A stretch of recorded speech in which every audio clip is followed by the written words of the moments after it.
दोस्तों बॉलीवुड दिन भर के नए एपिसोड में आपका स्वागत है। और आज ये वीडियो बहुत लंबा होने वाला है क्योंकि कुछ बहुत ही कमाल की खबरें हैं इस वीडियो में। दोस्तों आज की सबसे पहली खबर ये है कि ऋतिक और दीपिका की फिल्म फाइटर का ट्रेलर रिलीज हो चुका है। ये ट्रेलर जैसे ही चालू होता है ऋतिक को दिखाया जाता है कि वो प्लेन में है और ऋतिक डायलॉग बोल रहा है कि फाइटर वो नहीं है जो अपने टारगेट्स को अचीव करता है, बल्कि फाइटर वो है जो इन टारगेट्स को ठोक देता है। मतलब आप एक आर्मी ऑफिसर की भाषा देखिए, इस भाषा से ही पता चलता है कि ये फिल्म कहीं नहीं जाने वाली, इस फिल्म का कुछ नहीं होने वाला। इसके बाद दीपिका को दिखाया जाता है ठीक उसी तरह जिस तरह से तेजस के ट्रेलर में कंगना को दिखाया गया था कि दीपिका चल रही है, हेलमेट पहन रही है, चश्मा लगा रही है। मतलब एक तरह से आप कहें तो कंगना की बिल्कुल नकल की गई है। इसके बाद अनिल कपूर साहब की एंट्री होती है और वो अपने सभी ऑफिसर्स को बताते हैं कि आप सबको एक एक करके चुना गया है इस टीम को बनाने के लिए। इसके बाद प्लेन्स को दिखाया जाता है, एक के नीचे से दूसरा निकल रहा है, एक के ऊपर से दूसरा निकल रहा है और दीपिका कहती है व्हाट द हेल, ये क्या कमाल हो रहा है। फिर दीपिका और ऋतिक का आमना सामना होता है और दीपिका उसको एरोगेंट कहती है लेकिन ऋतिक कहता है कि कॉन्फिडेंस है। अब दीपिका ऋतिक से कहती है कि चलो मैं तुम्हें जम्मू घुमाती हूं। ऋतिक कहता है कि क्यों, वहां तुम्हारा एक्स था। दीपिका कहती है कि नहीं नहीं, शायद वहां मेरा नेक्स्ट हो। अब इसके बाद कुछ ऐसे सीन दिखाए जाते हैं जिसमें मौज मस्ती हो रही है, कुछ गानों की झलकियां दिखाई जाती है और उसके बाद फिर ब्लास्ट होता है और बताया जाता है कि भाई बॉम्ब ब्लास्ट हो चुका है देश में। और ये ब्लास्ट है पुलवामा का, जिसमें हमारे 40 जवान शहीद हो चुके हैं। इसके बाद एक ऑफिसर कहता है कि भाई पिछले 40-50 साल से ऐसा ही होता आ रहा है और कभी भी हिंदुस्तान ने दुश्मन देश को सही से जवाब नहीं दिया है, लेकिन अब जवाब देंगे, अब दिखाएंगे कि बाप कौन है। फिर से आप एक आर्मी ऑफिसर की लैंग्वेज देखिए, इस भाषा से पता चलता है कि ये फिल्म एक छिछोरी फिल्म है। मैं डायरेक्टर साहब को यह बताना चाहता हूं कि हिंदुस्तान पाकिस्तान के साथ 3 बार जंग लड़ चुका है, तो अगर आप ऐसा कह रहे हो कि आज तक जवाब ही नहीं दिया गया तो आप बहुत बड़े झूठे हो। इसके बाद फिर से प्लेन उड़ते हैं, ऋतिक है, अनिल है और ऋतिक कहता है कि हम पीओके में पहुंच चुके हैं, एंटर हो चुके हैं और अब पाकिस्तान पर बमबारी होने वाली है। मेरी समझ में ये नहीं आता कि भाई हर फिल्म में पाकिस्तान पर ही बमबारी होती है, कभी चाइना पर भी बमबारी कर लिया करो। भाई चाइना से भी हमारा उतना ही झगड़ा है जितना पाकिस्तान से है, तो हर फिल्म में पाकिस्तान पर ही बमबारी क्यों करनी है? चाइना पर बमबारी करने में क्या प्रॉब्लम है भाई साहब? पाकिस्तानी इनसे पूछते हैं कि आप लोग ईंट का जवाब पत्थर से देने आए हो। इसके बाद प्लेन के पास से एक मिसाइल गुजरता है पाकिस्तान का और अनिल कपूर कहता है कि इनकमिंग मिसाइल, और भाई उसको डिस्ट्रॉय कर दिया जाता है।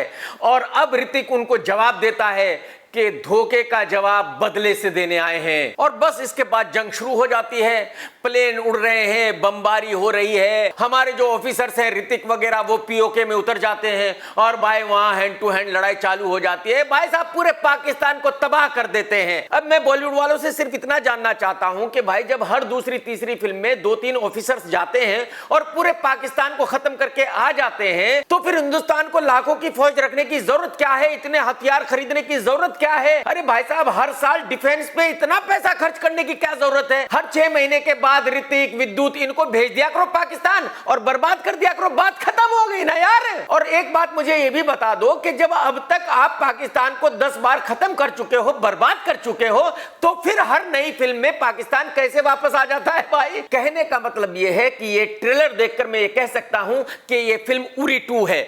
मतलब इसमें पाकिस्तान और इंडिया की जंग दिखाई गई है और इमोशंस को भुनाया गया है। और मैं नहीं समझता कि पब्लिक बार बार बेवकूफ बन सकती है, पब्लिक ऐसी वाहियात फिल्म को बार बार देख सकती है। तो मुझे ऐसा लगता है कि इस फिल्म का चलना मुश्किल ही नहीं नामुमकिन है। दोस्तों आज की दूसरी खबर यह है कि विद्युत जामवाल की फिल्म आ रही है क्रैक, और इस फिल्म में मेन लीड हीरोइन का रोल कर रही है नोरा फतेही। जब इस फिल्म का हीरो विद्युत है तो आप गारंटी के साथ कह सकते हैं कि एक एक्शन फिल्म होगी और विद्युत इस फिल्म में खूब उछल कूद करेगा। तो इस फिल्म का पहला रोमांटिक गाना रिलीज हो गया है जिसमें विद्युत और नोरा दोनों ही डांस कर रहे हैं। लेकिन कमाल यह है कि भाई ये उछल कूद करने वाला बंदर हीरो दिखता ही नहीं है। प्रॉब्लम यह है, हालांकि गाना भी ठीक ठाक है और नोरा की फैन फॉलोइंग भी बहुत अच्छी है, तो गाना मुझे लगता है चल जाएगा, लेकिन भाई साहब ये फिल्म चल जाए ये मुमकिन नहीं है। आज की तीसरी खबर यह है कि प्रभास की एक और नई फिल्म का ऐलान हो गया है। इसका फर्स्ट लुक पोस्टर आज रिलीज किया गया है। इस फिल्म का नाम है द राजा साहब। क्योंकि ये ओरिजिनल फिल्म तेलुगु में बनने वाली है तो जाहिर सी बात है इस फिल्म को सारे तेलुगु लोग ही बना रहे हैं और उनको सही से हिंदी आती नहीं है, तो उन्होंने नाम रखा है द राजा साहब। होना चाहिए नाम द राजा साहेब। तो कहने का मतलब यह है कि इस फिल्म के बनाने वाले हिंदी का कचुम्बर बना रहे हैं। इस पोस्टर को देखकर मुझे ऐसा लगा कि प्रभास इस फिल्म में एक रोमांटिक हीरो बना हुआ है, जैसे कि राधे श्याम में था। राधे श्याम एक अच्छी फिल्म थी, लेकिन भाई साहब उस फिल्म ने बॉक्स ऑफिस पर पानी नहीं मांगा था। उसकी वजह यह है कि प्रभास का जो डील डॉल है वो इतना बड़ा है कि वो एक वॉरियर तो लगता है, लेकिन लवर बॉय नहीं लगता। मैं गारंटी के साथ ये बिल्कुल नहीं कह सकता कि भाई इस फिल्म में प्रभास लवर बॉय ही बना है, लेकिन पोस्टर देखकर मुझे ऐसा लगा। और अगर प्रभास वाकई इस फिल्म में एक लवर बॉय की भूमिका निभा रहा है तो मेरे ख्याल में बहुत गलत है, फिल्म नहीं चलेगी। इस फिल्म के अनाउंसमेंट से मुझे ऐसा भी लगा कि प्रभास जल्दी से जल्दी जितना पैसा बटोर सकता है बटोरना चाहता है। यही वजह है कि हर 2-3 महीने के बाद प्रभास एक नई फिल्म का ऐलान कर रहा है। क्योंकि ऑलरेडी प्रभास की 3-4 फिल्में बन रही हैं, तो मेरे ख्याल में प्रभास को इंतजार करना चाहिए था कि भाई वो फिल्में रिलीज हो, उनको पता चले कि उनकी फिल्में कितना बिजनेस कर रही है या कितना नहीं कर रही है। बजाय उनके रिलीज के वेट के प्रभास एक के बाद दूसरी नई फिल्म का ऐलान कर रहा है। और मैं आपको ये बता दूं कि प्रभास एक फिल्म का 100+ करोड़ चार्ज करता है। तो अगर प्रभास साल में 3-4 फिल्में कर रहा है, इसका मतलब यह है कि प्रभास 300 से 400 करोड़ रुपए पर ईयर कमा रहा है। इससे उसको घंटा फर्क नहीं पड़ता कि उसकी फिल्म हिट हो रही है या फ्लॉप हो रही है। जो उस फिल्म के निर्माता हैं वो कमा रहे हैं या गंवा रहे हैं। आज की चौथी खबर है पुराने जमाने के डायरेक्टर महेश भट्ट साहब के बारे में। आप सभी जानते हैं कि नयनतारा की एक फिल्म रिलीज हुई है जिसका नाम है अन्नापूर्णी, और इस फिल्म में कुछ ऐसी चीजें दिखाई गई है जिसकी वजह से बहुत लोगों को ऐतराज है। और ऐसे ही लोगों ने नयनतारा पर कई FIR भी दर्ज करा दी है। कंट्रोवर्सी यहां तक बढ़ गई है कि नेटफ्लिक्स ने इस फिल्म को उतार दिया है। नेटफ्लिक्स का यह कहना है कि भाई इस फिल्म को इसलिए उतारा गया है कि इस फिल्म को दोबारा से एडिट किया जाएगा, जो भी ऐतराज वाली चीजें हैं उनको डिलीट किया जाएगा और फिर से इस फिल्म को अपलोड किया जाएगा, दुनिया को दिखाया जाएगा। और इसी बात पर महेश भट्ट साहब को गुस्सा आ गया है। महेश भट्ट साहब का यह कहना है कि भाई जब हम फिल्में बनाते थे उस वक्त ऐसी चीजें नहीं हुआ करती थी, हमारी मर्जी थी, जो हम दिखाना चाहते थे वो दिखाते थे। अगर कुछ लोगों को ऐतराज भी होता था तो ठीक है, वो अपना ऐतराज दर्ज कराते थे, लेकिन किसी भी फिल्म को रोका नहीं जाता था, किसी भी फिल्म को उतारा नहीं जाता था, एक्टरों पर FIR नहीं हुआ करती थी। भट्ट साहब का कहना है कि आज का टाइम बहुत ही खतरनाक टाइम है। आज का टाइम फिल्म मेकर्स के लिए सबसे खराब वक्त है। आज कोई भी आदमी खड़ा होता है और किसी भी एक्टर पर FIR कर देता है, किसी भी फिल्म के पोस्टर जला देता है, किसी भी फिल्म को थिएटर से उतरवा देता है, किसी भी फिल्म को OTT प्लेटफॉर्म से भी उतरवा देता है। तो भट्ट साहब का यह कहना है कि आज के वक्त में फिल्म मेकर्स को बिल्कुल आजादी नहीं है, वो अपनी मर्जी की फिल्म नहीं बना सकते, उनको बहुत ही सोच समझकर फिल्म बनानी होगी। उनको ये ध्यान में रखना होगा कि किस पॉलिटिकल पार्टी को इस फिल्म से प्रॉब्लम हो सकती है और सोशल मीडिया पर लोग इस फिल्म के बारे में क्या क्या कह सकते हैं।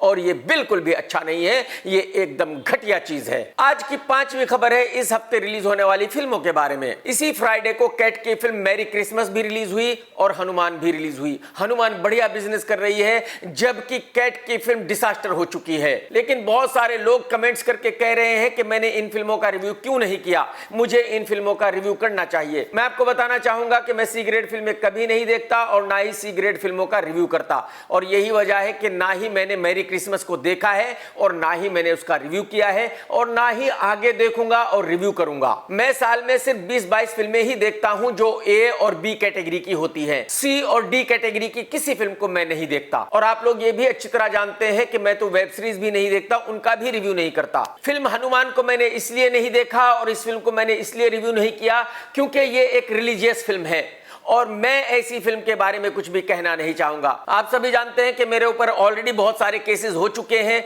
तो मैं बिल्कुल नहीं चाहूंगा कि मेरी वजह से कोई कंट्रोवर्सी हो और फिर से मेरे ऊपर कोई और नया केस हो जाए। आज की 6th खबर भी कल्लू भाई की वाइफ कैट की फिल्म मैरी क्रिसमस के बारे में ही है। आप लोगों को ऐसा लग रहा होगा कि ये तो एक छोटी सी फिल्म है, तो इसका बजट होगा 10-20 करोड़ रुपए, लेकिन जब आप ये सुनेंगे कि इसका बजट क्या है तो भाई साहब आपके कानों से खून निकल आएगा। एक्चुअली इस फिल्म के 2 निर्माता हैं, एक है टिप्स और एक है दूसरी पार्टी। ये जो दूसरी पार्टी है इसमें कई एक प्रोड्यूसर्स हैं, कुछ लोग दिल्ली से भी हैं। तो जब इस फिल्म की शुरुआत हुई थी उस वक्त इस फिल्म का बजट नक्की किया गया था 35 करोड़। कितना? 35 करोड़। फिल्म की शूटिंग जैसे ही चालू हुई वैसे ही बजट भी बढ़ना शुरू हो गया और इस फिल्म को खत्म किया गया 70 करोड़ में। कितना भाई साहब? 70 करोड़ में। और क्योंकि फिल्म को थिएटर में रिलीज किया गया है तो जाहिर सी बात है कैट ने पूरे देश में इस फिल्म का प्रमोशन किया। कैट ने कहा कि भाई मैं तो सिर्फ और सिर्फ चार्टर्ड फ्लाइट से जाऊंगी, क्योंकि मैं बहुत बड़ी हीरोइन हूं, कल्लू भाई की वाइफ हूं, तो मैं ऐसे नॉर्मल प्लेन में जाने वाली हूं नहीं। तो पीएनए पे खर्च हुआ 20 करोड़ रुपए, तो फिल्म की टोटल कॉस्ट हो गई 90 करोड़ रुपए। कितने भाई साहब? 90 करोड़। इस फिल्म का रियल वीकेंड बिजनेस हुआ है 4 करोड़ रुपए। इसका मतलब यह हुआ कि लाइफ टाइम बिजनेस 10 करोड़ से ज्यादा का हो नहीं सकता, यानी कि निर्माताओं को थिएटर से मिलेगा तकरीबन 4 करोड़ रुपए का शेयर। और जो इस फिल्म के ओटीटी राइट्स हैं वो बेचे गए हैं 40 करोड़ में नेटफ्लिक्स को, तो 40 + 4 44। और मैं ऐसा मान लेता हूं कि चलिए 6 करोड़ रुपए और आ जाएंगे ओवरसीज से, म्यूजिक से, और मैं तो ये भी मान लेता हूं कि चलिए 10 करोड़ रुपए और आ जाएंगे, क्योंकि शायद साउथ में भी इसके कुछ ओटीटी राइट्स बिके, साउथ में भी म्यूजिक वगैरह बिकेगा, साउथ में भी शायद इस फिल्म की सैटेलाइट बिकेगी, तो टोटल रिकवरी हो गई 60 करोड़ रुपए। तो भाई साहब 90 में से 60 माइनस कर दीजिए, टेबल पर लॉस कितना हुआ? 30 करोड़ का। ये लॉस किसका हुआ? ये लॉस टिप्स वालों का नहीं हुआ, ये लॉस उनका हुआ जो दिल्ली के प्रोड्यूसर्स थे। मैं हमेशा कहता हूं कि जितने भी बाहर के प्रोड्यूसर आते हैं बॉलीवुड में, वो लुटने के लिए आते हैं, क्योंकि उनको फिल्म बनाने का पता नहीं है। एक्चुअली हुआ क्या है, यहां टिप्स वालों ने खेला कर दिया। टिप्स वालों ने जब फिल्म शुरू की तो 35 करोड़ बजट नक्की कर दिया। उसके बाद टिप्स वालों ने अपनी मर्जी से ही बजट बढ़ाना शुरू किया, तो जो दिल्ली वाले थे उनको बजट के हिसाब से पैसे देने पड़े। तो हकीकत यह है कि टिप्स वालों ने इसको 30 या 35 करोड़ में ही बनाया, लेकिन बजट दिखाया गया 70 करोड़, यानी टिप्स वालों ने अपना एक पैसा भी नहीं लगाया। जो दिल्ली वालों से इन्होंने पैसे लिए उसी में फिल्म बना दी, और अब जो भी नुकसान होगा वो दिल्ली वालों का नुकसान होगा। यानी कि टिप्स वालों ने फिल्म भी बना दी, टिप्स वालों को प्रॉफिट भी मिल गया, और लुट गए बेचारे दिल्ली वाले। तो कुल मिलाकर यह कहा जा सकता है कि टिप्स वालों ने दिल्ली वालों का मामा बना दिया। मैं तो आप लोगों को हमेशा बताता हूं कि जो बाहर के प्रोड्यूसर आते हैं वो प्लेन में बैठकर आते हैं और ट्रेन में बैठकर जाते हैं, तो बस यही इनके साथ हुआ बेचारों के। आज की 7th खबर है रवि किशन की भोजपुरी फिल्म महादेव का गोरखपुर। मैं आपको ये अपने पहले वीडियो में बता चुका हूं कि ये फिल्म तकरीबन 5 भाषाओं में रिलीज होगी। इस फिल्म का टीजर रिलीज हो चुका है और मैंने देखा है, और मैं ये कह सकता हूं कि ये टीजर बढ़िया है। जो कुछ टीजर में दिखाया गया है उसको देखकर ऐसा लगता है कि इस फिल्म को बहुत बड़े स्केल पर शूट किया गया है। इस फिल्म को एक हिंदी बड़ी फिल्म की तरह शूट किया गया है, और रवि किशन को बहुत अच्छे से प्रेजेंट किया गया है। रवि किशन एक्शन करते हुए बहुत बढ़िया लग रहा है, और एक तरह से ये फिल्म भी एक रिलीजियस फिल्म है। इसमें धर्म का तड़का लगाया गया है, तो मुझे ऐसा लगता है कि ये फिल्म चल सकती है, ये फिल्म हिट हो सकती है। जब हनुमान चल सकती है तो जाहिर सी बात है ये भी चल सकती है। और जिस तरह से इस फिल्म के टीजर में चीजों को दिखाया गया है, अगर वाकई फिल्म को उसी स्केल पर शूट किया गया है तो फिर ये एक बड़ी फिल्म है और इसका चलना तय है। दोस्तों, आज की 8वीं खबर है 2.5 फीट 3 इंच के हीरो वरुण धवन के बारे में, जिसका वजन है बेचारे का तकरीबन 55 केजी। छोटे छोटे हाथ हैं, छोटे छोटे पैर हैं, लेकिन भाई साहब को एक्शन हीरो बनना है। अरे वरुण भाई, अरे भाई साहब कुछ तो खौफ खाइए भाई साहब। तो इस फिल्म का नाम तो अभी तक नहीं रखा गया है, लेकिन इस फिल्म में मेन लीड में हीरो है वरुण धवन और हीरोइन है कीर्ति सुरेश जो साउथ से है, और दूसरी हीरोइन है वामिका गब्बी। ये लड़की भी कुछ साउथ की फिल्में कर चुकी हैं। तो कहने का मतलब यह है कि इन दोनों ही लड़कियों को हिंदी बेल्ट में कोई नहीं जानता, और वरुण धवन कितना बड़ा स्टार है ये तो आप लोग जानते ही हैं। अच्छा, इस फिल्म को खबरों में इस तरह से दिखाया जा रहा है जैसे कि ये डायरेक्टर एटली की फिल्म हो, लेकिन ऐसा नहीं है।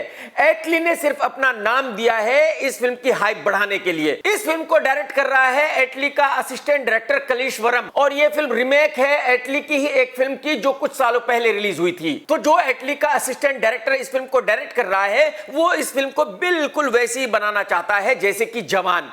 जिस तरह से जवान में शाहरुख खान था, 2 हीरोइन थी नयनतारा और दीपिका, ठीक उसी तरह इस फिल्म में वरुण धवन है और 2 हीरोइन है। ठीक जवान की तरह ये फिल्म भी एक एक्शन फिल्म है और इसमें भी बहुत सारे विलेन हैं। ठीक जवान की तरह इस फिल्म में भी ओवर द टॉप एक्शन होगा। कहने का मतलब ये है कि एटली ने ये मान लिया है कि भाई वरुण धवन भी उतना ही बड़ा सुपरस्टार है जितना कि शाहरुख खान। एटली साहब कुछ तो मर्यादा रखिए गुरुजी। अरे कुछ तो सोचिए भाई साहब, ऐसी ऐसी बातें आप लोग कैसे सोच लेते हो। लेकिन हाँ, आप भी पैसे बना रहे हो भाई, आपको इससे क्या लेना देना फिल्म चलेगी या नहीं चलेगी। जियो स्टूडियो पैसे लगा रहा है, आप पैसे बना रहे हो। जो इस फिल्म का प्रोड्यूसर है मुराद भाई, वो भी अपना भाई है, वो भी पैसे बना रहा है, बात खत्म हो गई। लेकिन बस मैं आप सभी लोगों को इतना बताना चाहूंगा कि ये वरुण धवन है और वो शाहरुख खान है। तो भाई साहब आप ये लिख करके रख लीजिए कि वरुण धवन शाहरुख खान का 1% भी नहीं है, शाहरुख खान के बराबर की तो बात ही छोड़ दीजिए। दोस्तों आज की 9th खबर है नवाब सैफ अली खान के बारे में। आप सभी को पता है कि बेचारे हिंदी में फ्लॉप हो चुके हैं, हिंदी में इनको ज्यादा काम मिलता नहीं है। लेकिन इनकी वाइफ है करीना, और जब करीना है तो घर का खर्चा बहुत ज्यादा होता होगा, तो जाहिर सी बात है सैफ को घर भी चलाना है। यही वजह है कि आज की तारीख में सैफ साउथ में बहुत सारी फिल्में कर रहा है, और सैफ ने एक नई फिल्म का ऐलान किया है जिसका नाम है क्लिक शंकर, और इसके डायरेक्टर है बालाजी मोहन। लेकिन इस फिल्म का निर्माता बॉलीवुड का प्रोड्यूसर जंगली है। तो मैं गारंटी के साथ तो नहीं कह सकता, लेकिन 99% कह सकता हूं कि शायद ये फिल्म किसी साउथ की फिल्म का रीमेक होगी, और जब रीमेक होगी तो आप सभी को पता है कि भाई फिल्म चलेगी नहीं। वैसे ही बेचारे सैफ की कोई फिल्म देखता नहीं है, तो अगर साउथ की रीमेक कोई फिल्म वो करेगा तो कौन देखेगा। दोस्तों आज की 10वीं खबर है सुनील शेट्टी साहब के बारे में। आप तो सभी जानते हैं कि सुनील शेट्टी साहब कितने जबरदस्त डांसर हैं। भाई साहब सुनील भाई इतने बड़े डांसर है, इतने बड़े डांसर है कि ऋतिक रोशन उनके सामने पानी भरता है। माइकल जैक्सन भी सुनील भाई के सामने 1% नहीं है, और यही वजह है कि सुनील भाई कलर्स के एक डांस शो के जज बने हैं। भाई आप तो जानते हो ना कि सुनील भाई इतने बड़े डांसर हैं कि उनको डांस की रग रग पता है, मतलब छोटी से छोटी बात डांस की उनको पता है। भाई उनसे बड़ा डांसर तो हिंदुस्तान में कोई दूसरा है नहीं, ये तो आप सभी जानते हैं। तो जाहिर सी बात है उनको ऐसा शो जज करना ही चाहिए था। भाई जब लड़के वहां डांस करेंगे तो सुनील भाई चुटकी बजाते हुए बता देंगे कि किसने क्या गलती की है और किसने अच्छा डांस किया है, किसने खराब किया है। बात को समझो आप।